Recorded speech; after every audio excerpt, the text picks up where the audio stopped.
Halo teman-teman, kenalin aku Seli Rahmawati dengan NIM akhir 131 dari kelompok 9. Hari ini, aku dan dua temanku, Ambar sama Cantika, bakal ngajak kalian beda sesuatu yang berat tapi seru banget nih buat dikulik, terkait ke bank sentralan.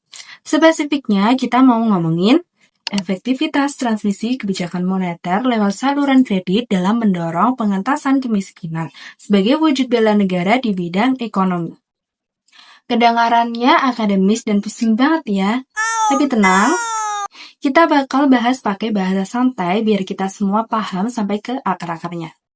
Nah, kalian tahu nggak sih kalau Bank Indonesia itu nurunin atau naikin suku bunga kebijakan, efeknya itu bisa sampai ke pedagang, kelontong, atau warung makan di depan rumah kita? Menurut teorinya Frederick Mishkin, jalur ini tuh dinamakan credit channel atau saluran kredit. Jadi, pas bank sentral ngasih sinyal moneter, bank-bank umum bakal nyesuaiin pasokan dan penyaluran kredit mereka ke masyarakat dan dunia usaha. Kalau kredit lancar, sektor real otomatis gerak, kapasitas produksi naik, dan lapangan kerja baru bakal terbuka. Gak percaya? Yuk kita adu teori ini pakai data real dari Bank Indonesia dan BBS periode 2021 sampai 2025. Coba lihat tabel di sebelah aku ini. Pas kita lagi merangkap pulih dari dampak pandemi di tahun 2021 ke 2022, pertumbuhan kredit perbankan itu melonjak drastis dari 5,24% ke 11,35%, dan bak apa yang terjadi sama pertumbuhan ekonomi kita ikutan melesat dari 3,7% ke 5,31%. Itu bukti nyata kalau saluran kredit itu efektif jadi motor penggerak sektor real di Indonesia.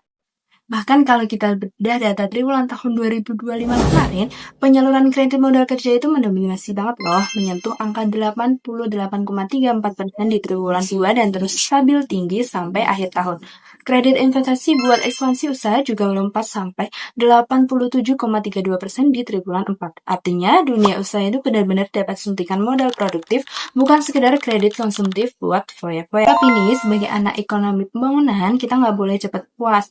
Pertumbuhan ekonomi stabil di angka 5% itu emang keren, tapi pertanyaannya, pertumbuhan itu dinikmati sama masyarakat bawah nggak sih? Bisa nggak aliran kredit banknya itu benar-benar meruntuhkan tembok kemiskinan struktural di Indonesia dan menyukseskan target SDG point pertama yaitu tanpa kemiskinan? Daripada aku tebak-tebak sendiri, mending kita tanyain langsung ke orang yang udah nyiapin data ini. Bar, tolong ambil pulpen ini dong dan jelasin ke kita. Oke, thank you Sally atas lembaran ballpoint-nya. Jadi, sebelumnya perkenalkan nama aku Ambar Hanum dengan NIM 199. Dan di sini aku akan ngebahas nih tentang pertanyaan dan juga tantangan dari Sally tadi. Bener banget ya guys, yang apa yang disampaikan oleh Sally bahwasanya pertumbuhan ekonomi yang tinggi tanpa adanya dibarengi dengan penurunan angka kemiskinan juga itu tidak ada artinya, teman-teman. Nah, selanjutnya, apabila kita lihat dari teori Diamond tentang intermediasi keuangan, maka bank itu memiliki fungsi utama, yaitu adalah memotong biaya transaksi dan juga menyalurkan likuiditas ke sektor real yang tidak memiliki akses ke pasar modal. Nah, tujuannya apa sih? Tentunya tujuannya biar adil dan juga merata. Nah, di sini pemerintah itu memiliki kerjasama dengan bank sentral, yaitu meluncurkan yang namanya program KUR atau kredit usaha rakyat. Nah, KUR itu sendiri ditujukan kepada masyarakat yang berpendapatan rendah dan juga para pelaku UMKM. Tujuannya apa sih? Tujuannya tentunya mengharapkan bahwasanya masyarakat itu mau untuk mengambil modal ke bank. Jadi, dengan adanya pengambilan modal itu, maka masyarakat diharapkan untuk bisa lebih menjadi produktif dengan melakukan yaitu pembukaan usaha. Dengan adanya pembukaan usaha sendiri, maka akan lebih menyerap banyak tenaga kerja. Tentunya dengan penyerapan tenaga kerja ini sendiri, maka kesejahteraan masyarakat itu juga akan ikut meningkat, teman-teman. Jadi, dengan adanya kesejahteraan masyarakat yang meningkat, maka penurunan angka kemiskinan dari masyarakat itu juga akan meningkat tentunya. Jadi, hal ini tuh sejalan dengan adanya tujuan SDG yang pertama, yaitu adalah tanpa kemiskinan. Nah, Oke, selanjutnya kita akan ngebahas nih gimana tentang efek multiplier modalnya menurut teori pembangunan dari Todaro. Yuk kita bahas sama-sama dan kita lihat datanya. Nah, selanjutnya teman-teman bisa lihat sendiri ya di sebelah sini ada data dari BPS dan juga Kemenko Perekonomian di mana pada Maret 2021 angka kemiskinan kita itu masih di level 10,14% dengan total 27,54 juta jiwa penduduk miskin nih teman-teman. Nah, ketika pemerintah itu memberikan realisasi dana kur yang dari 281,86 triliun meningkat menjadi 373,17 triliun di tahun 2022, ternyata efeknya itu instan banget nih teman-teman, dimana angka kemiskinan kita itu menurun nih ke level 9,54%. Nah, pada tahun 2023 itu sendiri juga masih terjadi beberapa kendala nih teman-teman. Tetapi untungnya tren penurunan kemiskinan kita itu masih terjaga di level 9,36%. Nah, selanjutnya masuk ke Maret 2024. Nah, pada Maret 2024 ini ternyata modal kur ini terserap sebesar 280 triliun nih teman-teman. Jadi, itu membuat angka kemiskinan kita juga turun ke angka 9,0,3%. Nah, kemudian pada September 2024 itu turun lagi ke 8,57%.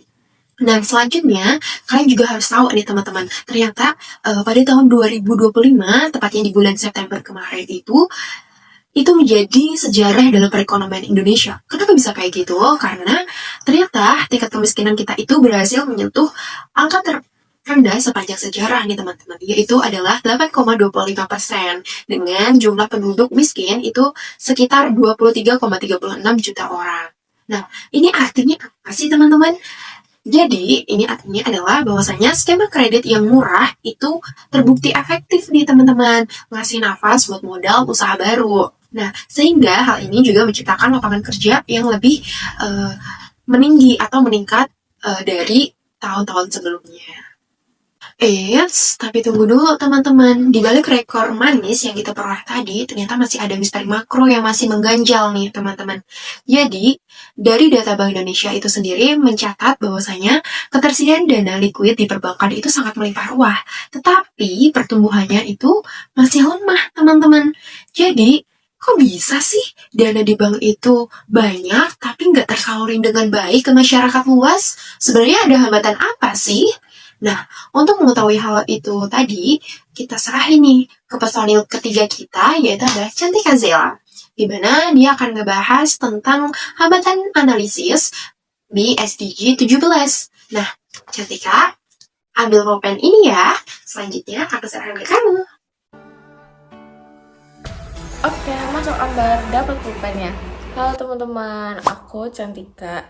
Nah, di bagian menutup ini, kita bakal bongkar kenapa misteri yang dibilang Ambar tadi itu bisa terjadi dan apa sih solusinya lewat kacamata SDG 17, yaitu kemitraan untuk mencapai tujuan sekaligus konsep dasar bela negara.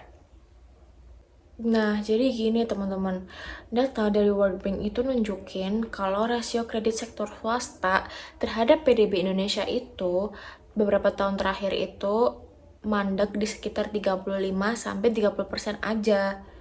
Bahkan data OJK dan Bank Indonesia per April 2025 kemarin itu pertumbuhan kredit itu melambat di level 8,88%. Yang bikin shocknya lagi, nilai undisbursed loan alias dana yang udah disetujui oleh bank tapi belum dicairin atau dianggurin gitu aja sama debiturnya itu numpuk gila-gilaan banget, mencapai 2.509,4 triliun di tahun 2025. Nah, dari situ ketahuan kan, masalah utamanya itu bukan karena bank itu nggak punya duit dan pelit, tetapi karena pelaku usaha dan masyarakatnya itu masih ragu, terlalu berhati-hati, dan kurang percaya diri buat ekspansi akibat ketidakpastian ekonomi global.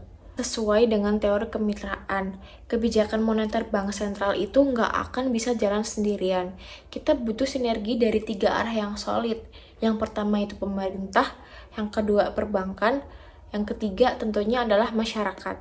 Yang pertama, pemerintah itu harus turun tangan bikin regulasi yang ramah investasi, dan menjaga iklim usaha, biar pengusaha itu pede lagi buat pinjam duit lagi ke bank.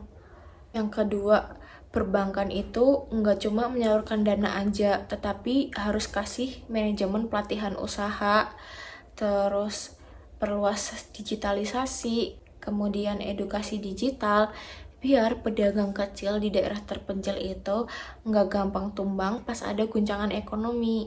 Yang ketiga, tentunya masyarakat. Masyarakat itu harus bijak sebagai pelaku dalam mengalokasikan kredit buat kegiatan yang produktif, bukan konsumtif.